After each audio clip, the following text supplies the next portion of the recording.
Geography world paper series पहुंच चुके हैं प्रश्न क्रमांक 9 पर। 2014 से 18 की तरह हम बढ़ रहे हैं। 14, 15, 16, 17 4 ईयर कंप्लीट करवा चुके हैं और कुछ दिनों बाद ही हमारे यहाँ पर 2018 का जो जियोग्राफी वर्ल्ड पेपर है वो भी ख़त्म हो जाएगा और फाइनली 85 वीडियो के आसपास हमारी प्लेलिस्ट कंप्लीट हो जाएगी, जिसमें आपके लिए बहुत शानदार क्वेश्चन के शानदार उत्तर आपको मिल जाएंगे।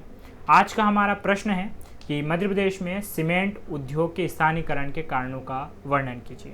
तो ये उत्तर हमें लिखना रहेगा यहाँ पर 6 मार्कर के अकॉर्डिंग। 100 में मैंने लिखा है, लेकिन मैं आपको ये भी बता दूंगा कि इसे 50 में कैसे लिखा जा सकता है। हाँ, इसके अलावा मैं जानकारी दे दूँ कि MPPSC के नए सिलेबस के अकॉर्डिंग जो पेपर 3 है उसके लिए स्पेशल क्लासेस मैंने शुरू कर दी हैं। सो आप अभी कुछ डेमो वीडियोज़ हैं वो जाकर ज़रूर देख लीजिएगा। मंडे से आपको जो वीडियो है प्रीमियर के रूप में अवेलेबल हो जाएंगे लगभग 27 सितंबर से। चलिए, तो यहाँ पर सबसे पहले हम भूमिका लिखेंगे इसकी कि मध्य प्रदेश में सीमेंट उद्योग उन्नत अवस्था में है। ठीक है, ये थोड़ा सा आप क्वालिटी बढ़ा लीजिएगा स्क्रीन की। मध्य प्रदेश में सीमेंट उद्योग उन्नत अवस्था में है, जिसकी शुरुआत बानमोर मुरैना 1922 से हुई थी और वर्तमान में यह सतना, कटनी, नीमच, जबलपुर एवं धार में संकेंद्रित है। तो प्रश्न यहाँ पर पूछा था कि सीमेंट उद्योग के स्थानीयकरण कारणों का वर्णन कीजिए। तो स्थानीयकरण पे हम पहले भी एक क्वेश्चन कंप्लीट कर चुके हैं। स्थानीयकरण होता है किसी भी उद्योग का कि वहाँ पर कौन कौन से आवश्यक वस्तुएं जो हैं उस उद्योग को चलाने के लिए उपलब्ध हो जाती हैं। तो सीमेंट उद्योग मध्य प्रदेश में क्यों ग्रो कर रहा है, उसके स्थानीयकरण यानी कि जो महत्वपूर्ण चीज़ें उसको चाहिए वो अवेलेबल हो पा रही है या नहीं हो पा रही हैं। इसके अलावा तो ये हमने यहाँ पर शुरुआत में क्या लिखा, एक भूमिका लिख दी है। भूमिका लगभग हमारी यहाँ पर 30 शब्दों के आसपास भी हो तो कोई दिक्कत नहीं है।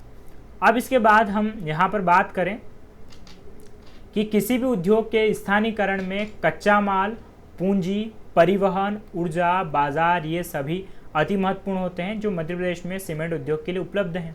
तो मैंने आपको बताया कि स्थानीयकरण मतलब उस उद्योग को चालू करने के लिए कौन कौन सी चीज़ चाहिए। तो बाकायदा कच्चा माल चाहिए होता है, इसके अलावा पूंजी, परिवहन, ऊर्जा, बाजार सब चीज़ें आसपास होनी चाहिए, तभी वो उद्योग ग्रो कर पाएगा। और मध्य प्रदेश में सीमेंट उद्योग के लिए ये सारी चीज़ें बाकायदा अवेलेबल हैं। अब यहाँ पर आगे हम देखेंगे, कारण हम बताते चलेंगे इसके कि इन सभी क्षेत्रों में कच्चे माल के रूप में चूने के पत्थर की प्रचुर मात्रा है। इसके अलावा ऊर्जा हेतु भी निकटतम क्षेत्रों में कोयला एवं जल आपूर्ति हेतु सोहागपुर, पाथाखेड़ा, नर्मदा, चंबल क्षेत्रों से हो ही जाती है। तो आप सीमेंट के अगर देखेंगे तो फॉर एग्जांपल जैसे नीमच जिला है तो यहाँ पर चंबल नदी से इसका हो जाएगा। इसके अलावा अगर हम कटनी जिले की बात करेंगे तो उधर नर्मदा या जो सोहन नदी हैं, महान नदी है, उनसे हो जाएगी। कोयला क्षेत्र की भी अवेलेबिलिटी हो जाएगी। तो ये सारी चीज़ें अवेलेबल मध्य प्रदेश में इन जो भी उद्योग है सीमेंट के इनको हो जाती हैं। इसके अलावा मध्य प्रदेश के उच्चतम गुणवत्ता की सीमेंट की मांग संपूर्ण भारत में है तथा परिवहन हेतु ये सभी राष्ट्रीय राजमार्गों से जुड़े हैं।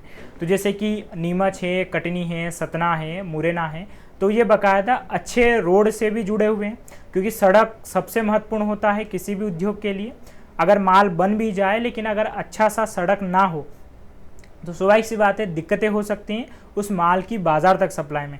तो बाकायदा मध्य प्रदेश में जिन जिन क्षेत्रों में सीमेंट उत्पादित होती हैं उन क्षेत्रों में बाकायदा आसपास की चीज़ें महत्वपूर्ण है। चूना पत्थर सीमेंट के लिए बाकायदा MP मिल जाता है। देन इसके अलावा अगर हम बात करें तो यहाँ पर बिजली, कोयला, जल आपूर्ति सारी की सारी चीज़ें अवेलेबल हो जाती है। बाज़ार भी अवेलेबल है, क्योंकि पूरे भारत में मध्य प्रदेश की जो सीमेंट है उसकी क्वालिटी की बहुत मांग है, इसलिए भी मध्य प्रदेश में जो उद्योग है वो बहुत अच्छे तरीके से ग्रो कर रहे हैं। तो साथियों, ये उत्तर हमने कितने में लिखा, 100 शब्दों में। अगर यही उत्तर हमें 50 शब्दों में लिखना होता तो हम इसे किस प्रकार से लिखते। देखिए, 50 शब्दों के लिए अगर आपको यहाँ पर उत्तर लिखना है तो सबसे पहली बात तो भूमिका लिखना आप छोड़ ही दीजिए। ठीक है, भूमिका का मैं मना कर चुका हूँ। नए सिलेबस के अकॉर्डिंग 50 शब्दों में आपको कोई भूमिका नहीं लिखनी, क्योंकि भूमिका ही मेरी यहाँ पर 30 शब्दों में है। तो अगर आप 50 में लिखने जाएंगे तो दिक्कत जो है वो आपको हो जाएगी। तो शुरुआत में यहाँ पर ये चीज़ हटा देंगे। सीधा उसमें कारण पूछा है तो 5 पॉइंट बनाएंगे आप कारण के, या जो भी आप पैराग्राफ में लिखना चाहें। कि पहला पॉइंट तो यहाँ पर कि मध्य प्रदेश में जो सीमेंट है वो खासकर नीमच, जबलपुर, धार क्षेत्रों में संकेंद्रित है। ठीक है, अब नीचे फिर कारण लिख के डैश बना के आप लिख सकते हैं। पहला पॉइंट तो ये कि इन सभी क्षेत्रों में कच्चे माल के रूप में चूना पत्थर उपलब्ध हैं। दूसरा, ऊर्जा हेतु सभी आवश्यक संसाधन कोयला, जल आपूर्ति उपलब्ध है।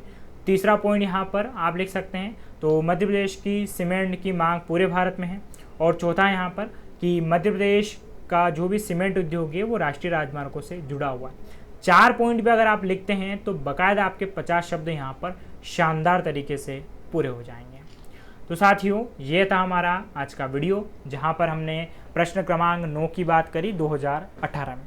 आई होप इस सीरीज़ के माध्यम से मैं आपकी बहुत मदद कर पा रहा हूँ, और अगर आपको पसंद आती तो लाइक और कमेंट ज़रूर करा कीजिए आप। मुझे पता है बहुत सारे बच्चे आते हैं, देख के चले जाते हैं, लेकिन आपके कमेंट्स और लाइक हमारे लिए बहुत प्रोत्साहन होते हैं, इसलिए समय समय पर उनका उपयोग भी आप करा कीजिए। आज का वीडियो हमारा यहीं समाप्त होता है। Thanks a lot.